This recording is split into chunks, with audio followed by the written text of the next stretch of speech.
SK온이 북미 배터리 합작사를 정리했고, 그리고 포드 같은 경우에도 전기차 관련된 전략을 좀 변경을 하면서 북미 시장에 대한 매출이 좀 줄어들 수 있다. 양극재 출하가. 이래서 북미향 노출도가 줄어드는 가운데 유럽의 생산 거점을 갖고 있다라는 거. 지금 유럽에서도 IAA라고 해서 아까 말씀드렸던 그 산업 가속화법이 결국 공장을 갖고 있는 기업들에게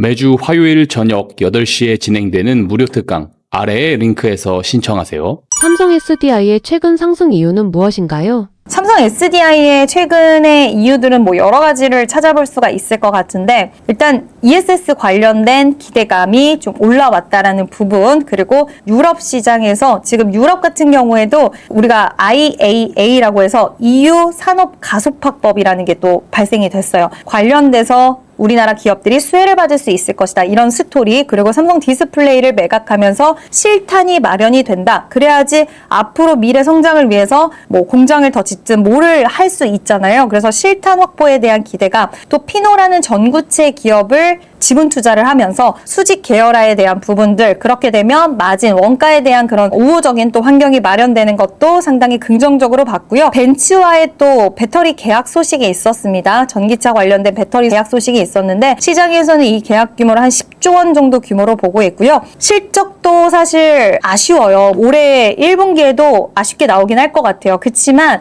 흑자 전환에 대한 기대감이 올해 또 있다라는 부분들도 삼성 SDI의 주가를 좀 끌어올렸다. 그래서 지금 2차전지 관련돼서는 원래 맨 처음 출발은 LNF가 해줬고, 그리고 뒤를 바통을 이어받아서 삼성 SDI가 바통을 이어받았는데, 지정학적 리스크가 터지면서 이제 고유가 흐름에 전기차에 대한 선택 흐름이 커질 것이다라는 이런 내러티브가 형성이 됐고, 그리고 앞으로 수주에 대한 기대감이 커질 수 있는 벤츠와의 소식이라던가 이런 것들이 나왔고, 또 여기에 실적, 전구체 기업을 내재화하고 디스플레이를 매각하면서 현금을 마련하고, 또 여기에 올해 흑자 전환에 대한 기대감도 있었다. 그래서 이런 여러 가지 스토리들이 삼성 SDI의 주가를 끌어올려주지 않았나라고 보고 있습니다. LG에너지솔루션의 흐름이 이어질 수 있을까요? LG에너지솔루션이 예전에는 ESS 강자라고 불렸는데, 지금은 사실 LG에너지솔루션 주가 흐름을 보면 삼성 SDI보다는 좀 부진한 흐름이 이어지고 있는 것 같아요. 그렇지만 ESS 시장에서는 사실 삼성 SDI보다는 LG에너지솔루션이 좀 더 치고 가는 경향이 있고, ESS 시장 모멘텀으로 봤을 때는 원래 이번 1분기 실적은 예상했던 대로 가동률이 떨어지다 보니까 AMPC라는 보조금에 대한 혜택도 줄어들었어요. 그러다 보니 실적은 예상했던 대로 좋진 않았지만 ESS 시장에 대한 기대감, 중국 시장이 워낙 큰 비중을 차지하고 있기는 하지만 지금 북미도, 유럽도 중국 쪽을 배제하려는 흐름이 가속화되고 있기 때문에 그에 따른 수혜적인 측면은 LG에너지솔루션도 충분히 받아갈 수 있고요. 공정에 대한 부분들도 ESS로 빠르게 전환을 했습니다. 그래서 올해 EV보다는 ESS 매출을 더 끌어올리겠다라고 확실히 포부를 밝혔기 때문에 ESS 시장에 대한 기대감 충분히 있는 상황이고요. 저는 뭐 로봇 배터리 쪽으로도 사실 속도감은 좀 전고체 쪽으로는 삼성 SDI가 있긴 하지만 하이니켈 NCM이라던가 이런 것 쪽으로는 LG에너지솔루션도 역할이 있기 때문에 저는 LG에너지솔루션도 추가 상방은 좀 가능하지 않을까라고 생각을 하고 있습니다. 에코프로 BM의 향후 전망은 어떻게 보시나요? 사실 에코프로와 에코프로 BM이 시가총액에서 굉장히 좀 자리를 차지하고 있는 기업이잖아요. 두 그룹주가. 그리고 예전에 2차전지 종목군들이 시세가 좋았을 때 워낙 주인공적인 역할을 해줬던 기업이기 때문에 좀 중요하다고 생각을 하는데, 일단 에코프로 BM 같은 경우에 지금 헝가리 쪽 공장을 좀 타겟을 하려고 하는 것 같아요. 그러니까 유럽 시장에 대한 타겟을 하려고 하는 건데, 북미 쪽보다는 지금 유럽 시장이 어떻게 될 것인가. 왜냐면 고객사인 SK온, 그리고 그러니까 SK온이 북미 배터리 합작사를 좀 정리했고, 그리고 포드 같은 경우에도 전기차 관련된 전략을 좀 변경을 하면서 북미 시장에 대한 매출이 좀 줄어들 수 있다. 양극재 출하가 줄어들 수 있다. 이래서 북미향 노출도가 줄어드는 가운데 유럽의 생산 거점을 갖고 있다라는 거. 지금 유럽에서도 IAA라고 해서 아까 말씀드렸던 그 산업가속화법이 결국 공장을 갖고 있는 기업들에게 우호적인 환경을 줄 수밖에 없는 부분이라는 거죠. 그래서 이 공장에 대한 부분들이 결국에는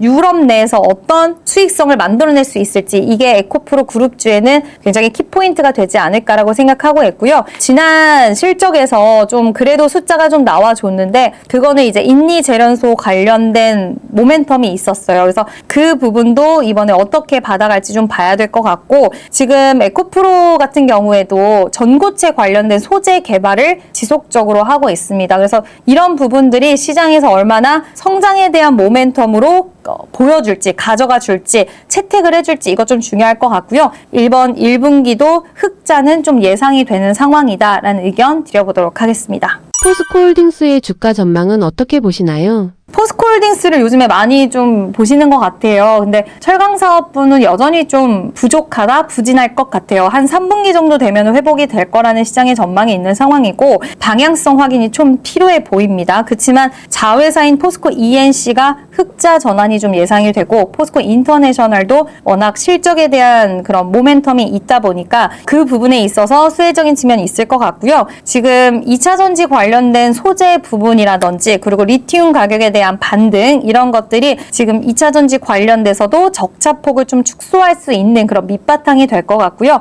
포스코홀딩스는 지금 8.2조 사업인 리튬 사업에 대한 재평가가 이제 이어질 것이다. 왜냐하면 리튬 가격이 바닥을 찍고 지금 반등하고 있기 때문에 이런 이야기 나오고 있고 또 인도의 JSW라는 일관 제철소 건설 이 회사랑 같이 그 제철소 건설 이슈가 있어요. 근데 이걸 또 시장에서 좋게 보는 이유가 지금 인도에서 철강 관련된 수요가 폭증을 하고 있기 때문에 중장기적인 성장 동력으로서 이 부분도 긍정적으로 바라보고 있다. 또 포스코 퓨처엔 같은 경우에는 양극재, 음극재를 다 하고 있고 포스코 홀딩스에서 원재료를 수급받는다라고 한다면 이 수직 계열화에 대한 혜택적인 부분들, 영업 마진에 대한 우호적인 환경들이 있다라는 것을 미뤄봤을 때는 상대적으로 에코프로 그룹주와 LNF 대비해서 많이 올라가진 못했지만 그래도 기회는 좀 있다라고 생각을 하고 있습니다. 다만 이번에 실적은 1분기 때는 당장은 좀 안 나올 수 있는 가능성 있는 것 같아요. 많이 오른 2차 전지, 지금 구간에서 가장 경계해야 할 리스크는 무엇인가요? 사실 2차 전지는 금리에 대한 경로 중요하게 좀 체크해 봐야 될 것 같고요. 미국. 그리고 가장 중요한 건 5월 달에 이제 미중 회담이 있는데 여기서 지금 우리가 2차 전지를 바라보는 시각에서 ESS, 뭐 데이터 센터, 태양광, 풍력 다 쓰이고 전력에 대한 키워드 중요하다라고 이야기하지만 비중국 공급망의 강화, 그러니까 중국을 배제하려는 흐름이 우리나라에겐 우호적이다라는 스토리가 가장 좀 중요하게 보는 포인트인데 미국과 중국이 우호적인 관계가 되면 이 부분에 대한 내러티브는 좀 꺾일 수가 있겠죠. 그래서 이거가 중요한 키포인트다. 그리고 1분기 실적 우리가 예상했던 것보다 뚜껑을 열었을 때 우호적으로 나오면 좋을 것이고 만약에 뚜껑을 열었는데 너무 실망스럽고 성장에 대한 부분들도 보이지 않는다. 그러면 한동안 또 조정에 들어갈 수 있을 것 같다는 생각 들고요. 제약바이오가 치고 올라오면 코스닥에서는 수급을 다 같이 가면 너무나 좋겠지만 꼭 양분화가 된다라는 부분. 그래서 제약바이오의 흐름도 2차 전지 투자하시는 분들은 같이 좀 체크가 필요해 보인다라는 언급 드려보도록 하겠습니다. 최근 원전주가 태양광 대비 약세를 보이고 있는데 이 흐름이 이어질 것으로 보시나요? 오늘 녹화를 하는 기준으로 원전주들 흐름이 그래도 다시 또 좋아졌어요. 태양광주들이 한동안 시세를 보이다가 원전이 베트남과의 협력 기대감으로 원전주들의 시세가 굉장히 좀 좋게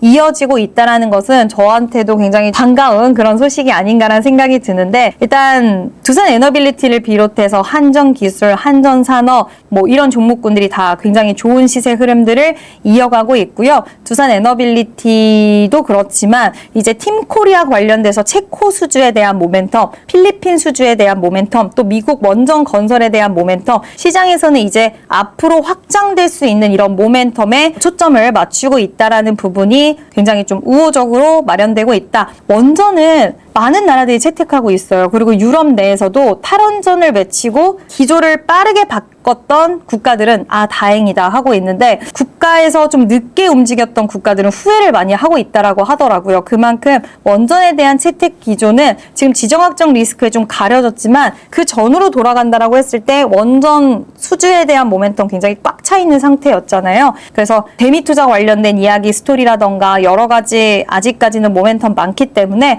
원전주들은 긍정적으로 보셔도 좋지 않을까라는 의견 드려보도록 하겠습니다. 두산에너빌리티 주가가 부진한 이유는 무엇인가요? 두산에너빌리티 오늘 결국에는 굉장히 좋은 흐름이 나와서 4월 23일 기준 12만 3,900원 최고가에 도달을 해준 모습이었습니다. 오늘 흐름이 저는 의미가 있다라고 보는 게 어제 그제도 그렇긴 하지만 박스권을 돌파를 해준 것 같아요. 박스권을 돌파했다는 건 굉장히 좀 긍정적이고 올해 두산에너빌리티가 2024년 이후에 2년 만에 지금 영업이익 1조 원 복귀 가능 이야기도 나오더라고요. 그래서 상당히 좀 우호적으로 보고 있고요. 베트남 협력 기대감 그리고 체코 원전 신규 원전에 대한 수주 기대감도 있는 상황이라서 저는 충분히 지금 기대를 하고 보셔도 좋지 않을까, 추가 탄력 가능하지 않을까라고 보고 있고요. 만약에 체코에서 두코반이랑 테물린 프로젝트 모두 한국이 공급자로 선정이 된다면 두산에너빌리티에게도 굉장히 좋은 핵심 부품을 공급할 예정이기 때문에 굉장히 좋은 그런 환경들이 마련이 될 거라고 생각을 하고 있고요. SMR 관련돼서도 SMR계 TSMC 파운드리 관련된 사업도 준비를 하고 있고 가스터빈 관련돼서 대형 원전 관련돼서 그리고 SMR까지 탄탄한 스토리를 잘 보유하고 있다라고 저는 생각하고 있고 또 오늘 이야기 나온 부분이 GE 베르노바의 실적 발표가 있었어요. 근데 여기서 실적 발표 당연히 수주 폭증한다. 가스터빈 관련돼서 지금 수주가 너무 넘쳐나고 있다. 이들의 슬롯이 다 차면 당연히 두산에너빌리티에게 수주가 올 수가 있고 그리고 이렇게 수주가 넘쳐난다라는 것 그 자체가 굉장히 지금 우호적인 업황이구나라는 부분들을 확인을 해줄 수 있는 부분이라서 가스터빈 수요 증가에 대한 부분들 이런 거를 봤을 때는 저는 충분히 지금보다도 추가 상승은 열려있지 않을까라는 의견 드려보도록 하겠습니다. 두산에너빌리티가 웨스팅하우스 협력 구조에서 수익 확대가 가능할 것으로 보시나요? 네, 충분히 가능하다라고 보고 있고요. 일단 웨스팅하우스와 협력을 해서 다른 나라까지 확장하는 흐름들이 나온다라고 했을 때 EPC 관련돼서 지금 미국 같은 경우에는 그 기술에 대한 부분들이 부재하기 때문에 여기서 활약을 해줄 수 있는 기업은 두산에너빌리티, 현대건설, 우리나라 건설주들이다라고 생각을 하고 있습니다. 그래서 두산에너빌리티의 역할은 충분히 있을 거라고 생각을 하고 있고 여기에 수익성적인 부분들도 기대할 수 있다. 그래서 지금 웨스팅하우스와의도 이런 추가적인 협력으로 다른 나라로 글로벌 시장으로 뻗어나가는 이 그림 자체는 두산에너빌리티에게는 상당히 우호적이다라고 할 수 있을 것 같습니다. 전쟁 영향으로 바이오주가 약세를 보이고 있는데 반등 가능성과 핵심 변수는 무엇인가요? 일단 반등 가능성은 오늘 코스닥 같은 경우에는 그나마 2차 전지가 좀 쉬어가고 다시 한번 제약바이오가 기지개를 좀 펴주고 있기는 한데 이 부분이 분위기가 확 바뀌려면 AACR은 지나갔고 아스코 일정이 5월 달에 있는데 이제 AACR은 임상 1상이라든지 이런 초기 단계라고 한다면 아스코 같은 경우에 좀 더 진화가 된 임상 결과치를 발표가 하기 때문에 기술 이전에 대한 기대감을 더 커 나가게 할 수 있는 그런 이벤트라고 할 수가 있고 중요한 건 수급적인 위축이 언제 풀리냐였는데 오늘 삼천당 제약은 또 어저께 하락에 이어서 어저께만 하더라도 종가에는 좀 밀어 올리기는 했지만 15% 빠졌고요. 오늘도 5%가 빠져요. 근데 이런 부분들에 있어서 빠지는데도 불구하고 제약바이오 종목들이 올라간다? 투자자들의 심리가 회복되고 있다는 부분인데 이거 굉장히 중요하다라고 보고 있고요. 아스코 일정 전에 기대감이 얼마나 모이는지 이거 중요하고 세 번째로는 올해 들어서 기술 이전에 대해서 좀 시원시원하게 나온 게 없었어요. 그게 좀 저도 개인적으로는 아쉽다라고 생각을 하는데 시원시원한 기술 이전에 대한 스토리가 나와준다라고 한다면 시장은 좀 그 부분에 점수를 많이 주지 않을까. 그래서 지금 요즘 시장이 보는 거는 리가켄바이오 좀 많이 보고 있는 것 같은데 이런 부분들이 과연 긍정적으로 기술 이전이 나와준다라고 한다면 투자자들의 투심이 확 바뀌지 않을까. 그리고 그동안 눌려 있었던 것만큼 굉장히 좋은 시세 흐름이 나와줄 수 있지 않을까라고 보고 있습니다. 알테오젠 최근 조정 이후 추가 하락인지 반등 구간인지 어떻게 보시나요? 사실 이 알테오젠의 흐름을 보는 게 상당히 어렵다라고 개인적으로도 느끼는 게 알테오젠이 굉장히 좋았던 기업이긴 한데 요즘에 시세가 아쉽죠. 근데 알테오젠 같은 경우에는 지금 횡보를 하고 있는 구간에서 저는 크게 우려할 부분은 없다라고 보고 있습니다. 코스피 이전 상장 관련돼서 수급적으로 좀 수급을 받아가지 못하는 점, 그래서 이전 상장이 될 기업이기 때문에 수급을 잘 못 받아가는 부분도 있다라고 생각하고 있고 6월 달에 PGR 특허 무효 심판 최종 결과가 발표가 돼요. 그래서 이때 어떤 이야기 나오는지 좀 그 부분 중요하지 않을까라고 보고 있고 알테오젠 같은 경우에는 처음에 로열티 관련돼서 시장이 생각했던 것보다 퍼센테이지가 좀 낮다라는 이야기 있긴 했지만 결국엔 추후에 이런 부분들이 저는 우려해야 되는 부분들은 없는 게 코드 번호를 부여받는데 시간이 오래 걸렸고 그렇게 코드 번호를 부여받고 진짜 시장을 확장하게 된다라고 했을 때 받아들이는 판매 수익에 대한 로열티라던가 이런 것들이 비중이 작다라고 해도 오히려 매출이 커지면 그 부분도 상쇄할 수 있다라고 보고 있고요. 추가 기술 이전에 대한 기대감 분명히 있는 상황이고 6월 달에 이 일정도 한번 기다려봐야 될 것 같다. 일단 기술력이 받쳐주는 기업이기 때문에 최근 주가는 횡보하고 있긴 하지만 오히려 이렇게 횡보할 때 당장 사야 된다 이런 것보다도 이렇게 횡보할 때 눈여겨보고 있다가 뭐 나는 모아가는 전략 좋아하신다라고 한다면 지금도 가능하실 수는 있겠지만 그게 아니라고 한다면 추세 전환될 때는 충분히 기회 요인 잡아보셔도 좋을 것 같습니다. 마지막으로 투자자분들께 한 말씀 부탁드립니다. 지금 시장의 분위기를 보면 굉장히 좋은 날은 또 좋고 어떤 날은 시장의 분위기가 확 바뀌어버리면서 이대로 너무 많이 올라왔으니까 다시 빠지는 거 아니야? 라는 우려를 좀 불러일으킬 수 있는 흐름들도 나와주고 있는 것 같아요. 그리고 워낙 가는 섹터만 가다 보니까 포모 현상이 나오는 투자자분들도 많을 수밖에 없는 시장이라는 생각도 듭니다. 다만 지금 당장은 아니라고 하더라도 외사 쪽도 그렇고 우리나라가 지금 코스피보다도 기업들이 워낙 실적을 잘 내는 기업들이 많으니까 여전히 우리나라 시장은 아직까지도 저평가다라는 이야기가 나올 정도입니다. 그래서 8,500까지 뭐 제시가 되는 상황이라서 투자 기회는 많다라는 거 말씀드려보고 싶고요. 기회가 많다라는 거 급하게 마음먹을 필요 없다. 그 얘기는 급하게 종목을 매수할 필요도 그렇다고 내가 좋은 종목을 갖고 있는데 빠르게 매도할 필요도 없다. 수익 극대화할 수 있는 종목들은 최대한 극대화해보고 또 위험한 종목들 마음 급해져서 급하게 매수는 하지 말자라는 이야기 한번 드려보고 싶습니다. 가장 중요한 건 실적이라는 부분 기억해 주시면 좋을 것 같습니다.